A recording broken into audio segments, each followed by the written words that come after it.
Sejumlah nama yang telah diseleksi mencapai 19 pejabat eselon dan seluruh nama ini diserahkan kepada Wali Kota Makassar untuk nantinya menempati sejumlah organisasi perangkat daerah.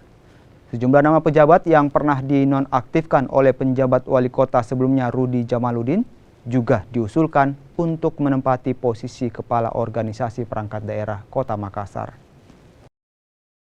Untuk posisinya, jadi posisi yang diusulkan tiga itu, Prof. Oh iya, apakah digeser-geser gitu? Ada yang di posisi baru, ada yang di posisi lama, ya.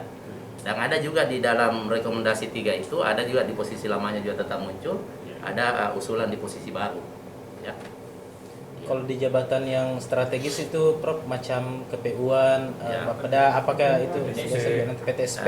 KPU-an kan belum dijopit karena masih PLT, ya. Lelang. Iya, betul. Bapenda, Prof. Bapenda itu. Bapenda termasuk kan dijopit. Jadi pasti ada tergantung Pak Wali, kita sudah merekomendasikan 3 posisi. 3 posisi. Iya. Jadi semuanya dapat 3.